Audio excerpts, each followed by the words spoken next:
L'esthétique coquette est une tendance des années 2020 qui se caractérise par un mélange d'éléments doux, romantiques et parfois ludiques et met l'accent sur la féminité. Cette esthétique s'inspire souvent des périodes historiques comme l'ère victorienne ou les années 1950 avec une touche de modernité. Le mouvement coquette a été beaucoup critiqué pour reproduire des rôles de genre préjudiciables aux femmes et pour son attrait potentiel pour le regard masculin. En même temps, l'esthétique provient principalement de la culture française et des notions dépassées de féminité européenne. Les images en ligne représentant cette esthétique représentent pratiquement toujours des femmes minces à la peau claire, ce qui exclut un bon nombre de femmes. Donc tout comme par exemple l'esthétique Lolita ou encore le genre médiatique lolicon, souvent ces esthétiques sont assez problématiques dans le genre de sexualiser les femmes et sexualiser notamment les jeunes femmes auprès d'hommes plus vieux, ce qui souvent pose énormément de questions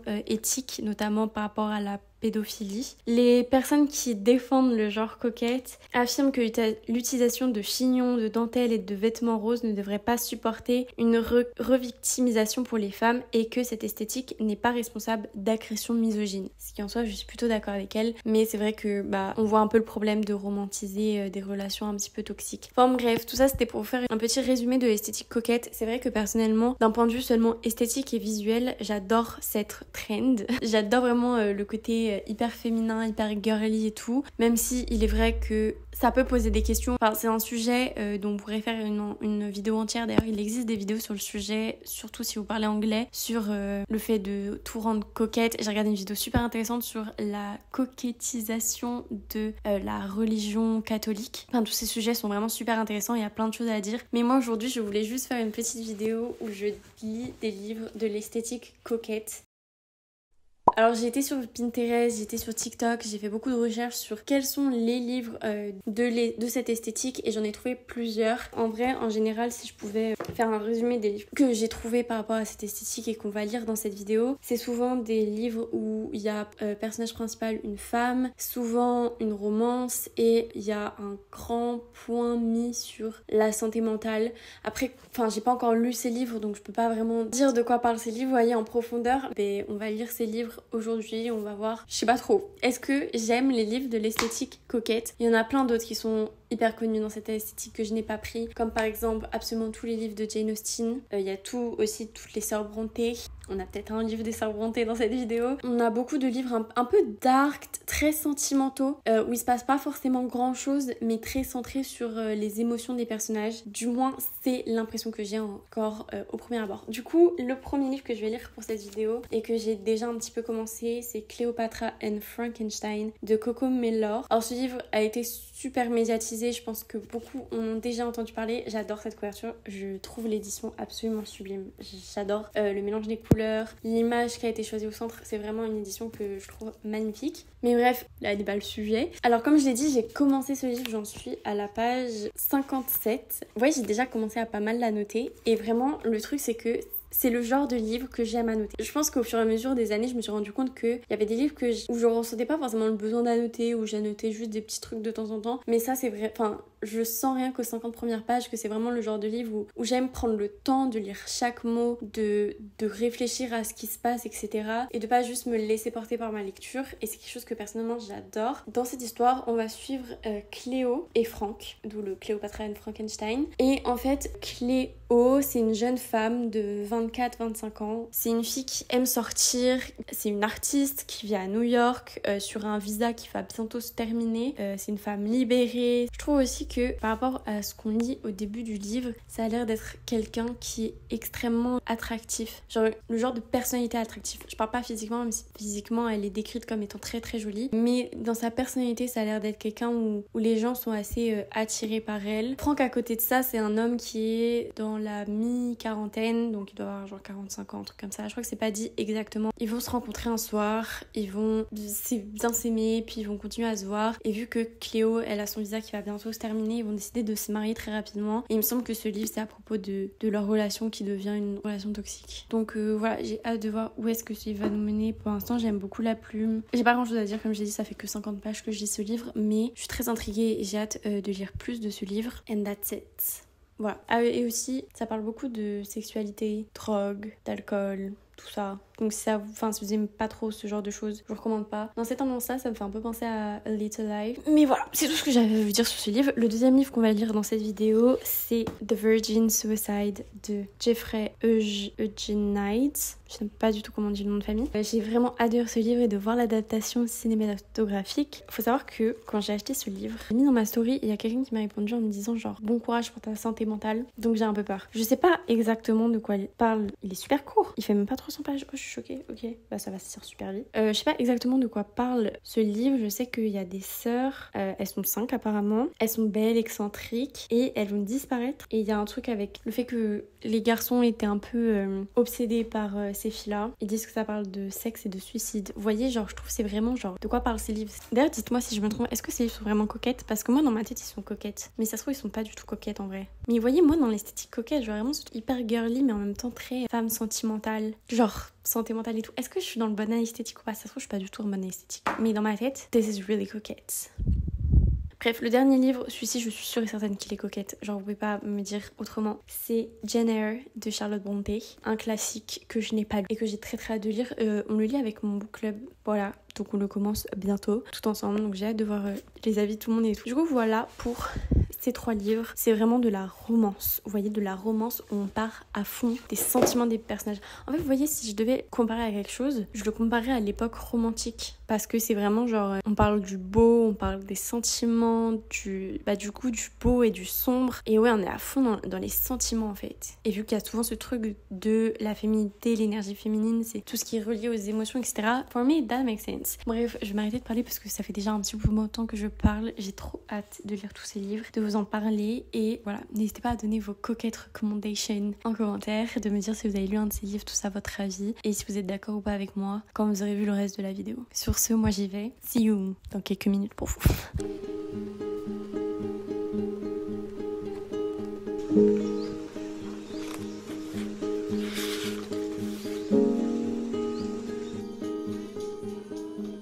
Ok, alors je vais vous faire une petite vieille lecture puisque j'ai avancé dans Cléopâtre et Frankenstein, puisque j'en suis à la page 224 sur 368, donc il me reste un peu plus de 100 pages, genre 140 pages. Du coup, j'ai pas mal de choses à dire sur ce livre. Déjà, j'aime énormément l'histoire en général. J'aime beaucoup comment est écrit le livre. J'aime beaucoup suivre les personnages. Enfin, en règle générale, j'aime beaucoup ce livre. C'est vrai que si je devais dire les points qui m'embêtent un petit peu, c'est déjà, en fait, dans l'histoire, vous suivez du coup Cléo et Franck, leur relation amoureuse. Sauf que il y a des moments, en fait, souvent c'est un chapitre du point de vue de Cléo et Franck, genre Cléo ou Franck, et un chapitre du point de vue de quelqu'un d'autre. Donc ça peut être un de leurs amis, ça peut être d'autres personnages dont je peux pas vraiment parler parce que sinon ça spoil, donc juste ça peut être sur différents types de personnages. D'un côté c'est bien parce que synopsis ils disent que c'est un peu pour montrer comment la relation entre Cléo et Franck va aussi impacter les gens autour d'eux, mais d'un autre côté des fois juste c'est sur des personnages où je m'en fiche un peu. Par exemple là j'étais dans un chapitre où il se passe quelque chose d'assez gros, et le chapitre d'après c'est sur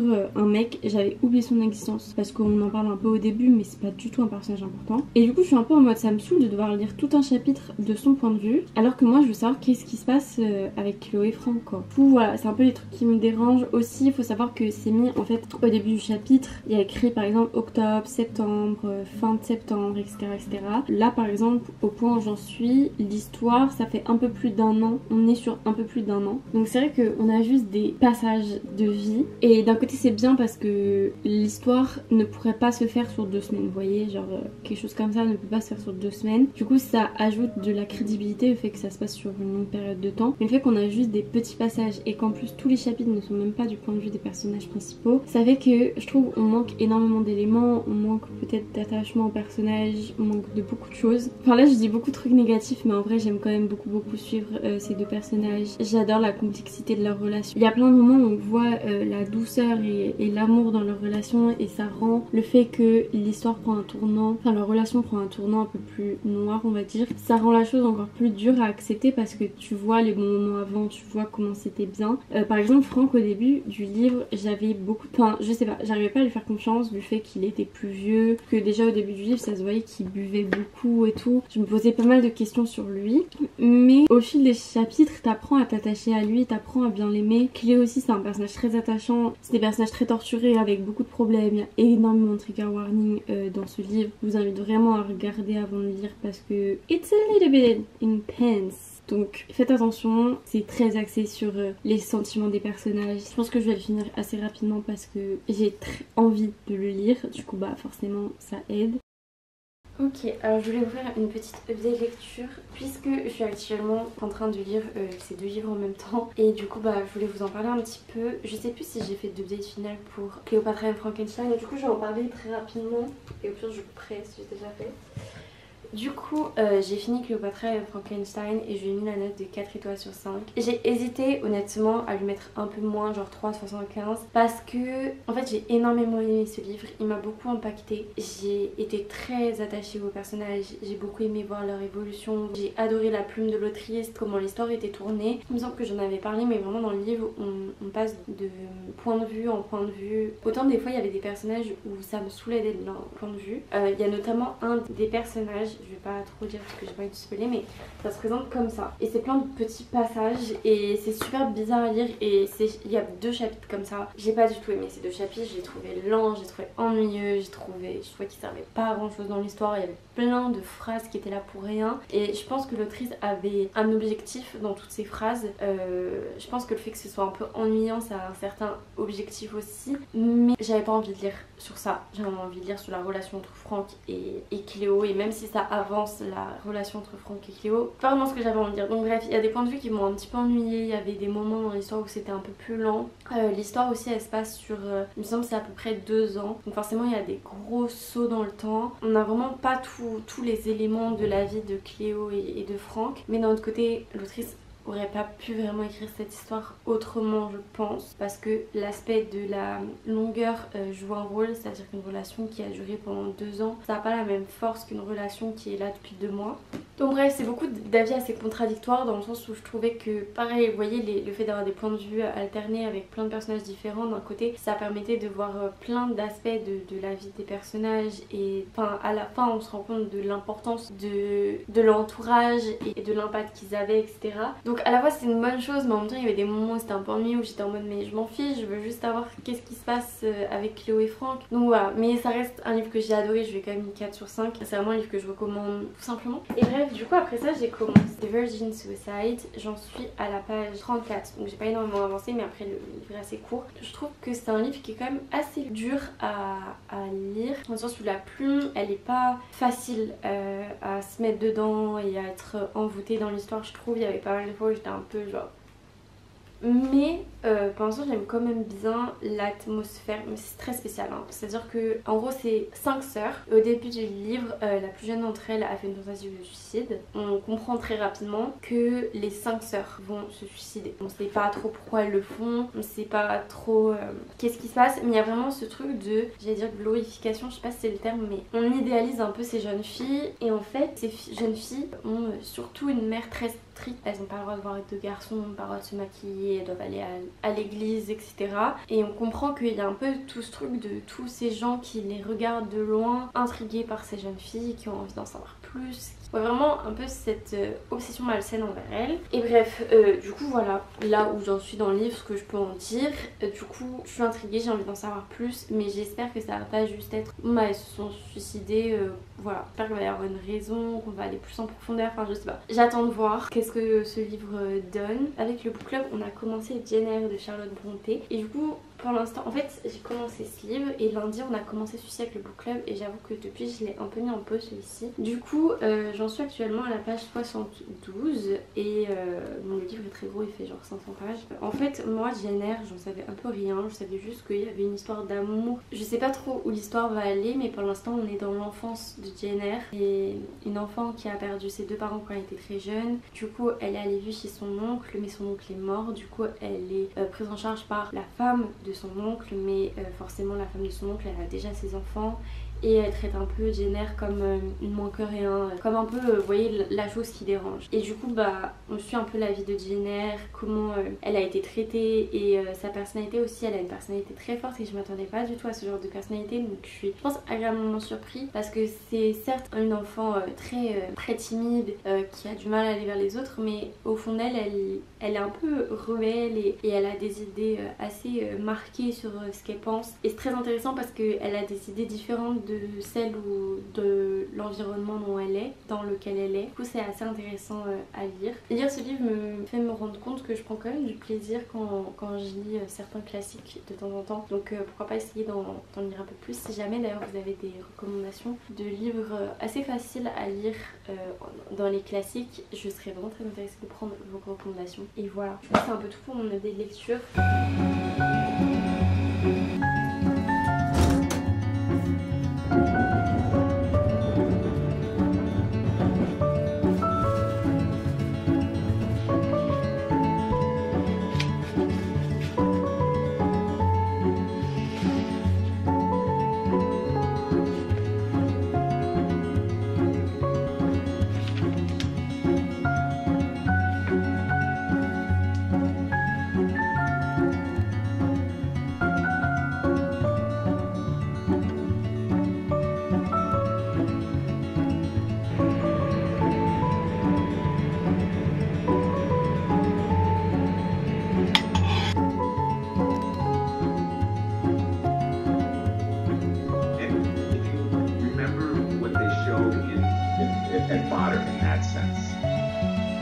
Just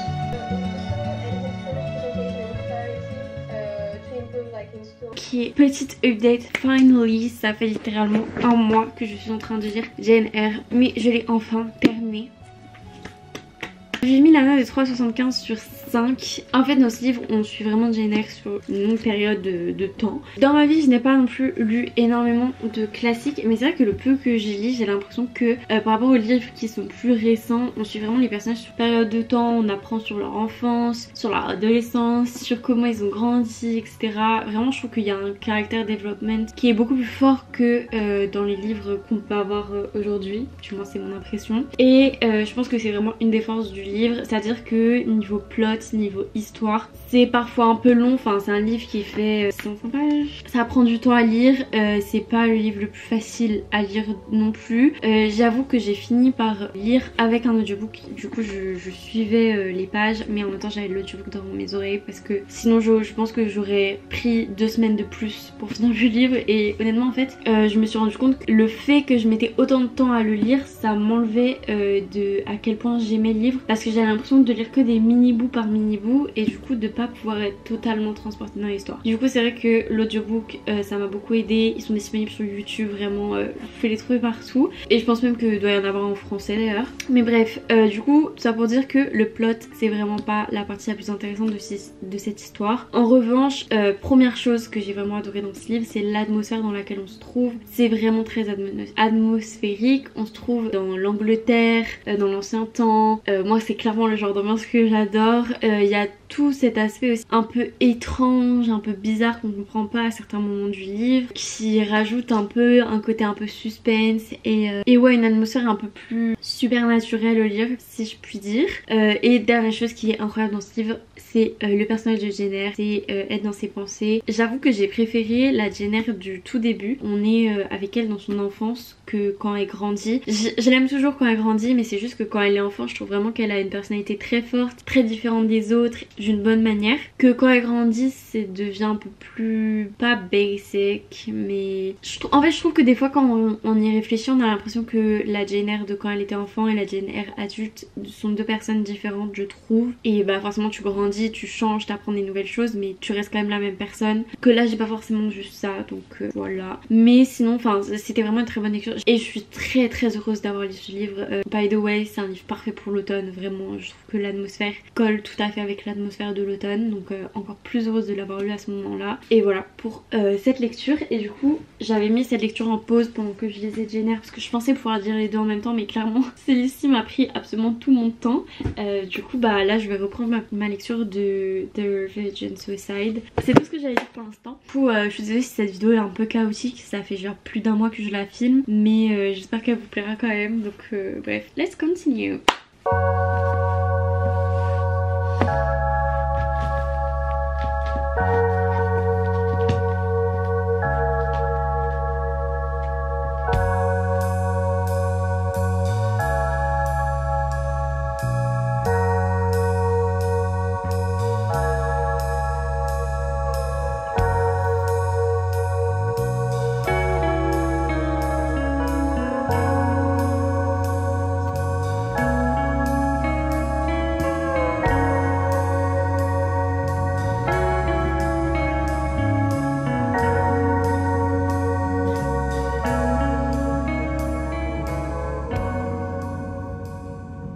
J'ai enfin fini par finir The Virgin Suicide de Jeffrey Eugenides. Je suis en train de monter cette vidéo et vraiment j'ai l'impression que je fais que parler pendant 10 ans, je suis vraiment désolée. Déjà ça fait genre un mois que tourne cette vidéo, enfin c'est n'importe quoi. Mais bon, j'ai enfin fini le dernier livre de cette vidéo, donc je peux enfin conclure cette vidéo. Je lui ai mis 2,5 sur 5, donc c'est pas une excellente note. Let me explain. En fait ce livre il est très intéressant, déjà je l'ai trouvé très bien écrit, je pense. J'ai quand même mis pas mal de petits post-it. Bon, il y en a pas mal, c'est plus sur mon avis sur l'histoire. Mais pratiquement tous les post-it verts, je crois que c'est quand j'ai trouvé que l'histoire était bien écrite, que c'était beau, etc. Je peux pas vraiment parler de tout ce dont j'aimerais vous parler parce que j'ai pas du tout envie de vous spoiler. Mais il y a énormément de parties qui m'ont dérangée. Alors tout d'abord, j'ai lu une mini review sur Goodreads de quelqu'un qui disait ça se voit que c'est écrit par un homme, et c'est vrai que ça se voit que c'est écrit par un homme. Comme je vous ai dit, on parle des sœurs Lisbonne, donc elles sont 5 je crois. Elles vont toutes finir par se suicider et en fait,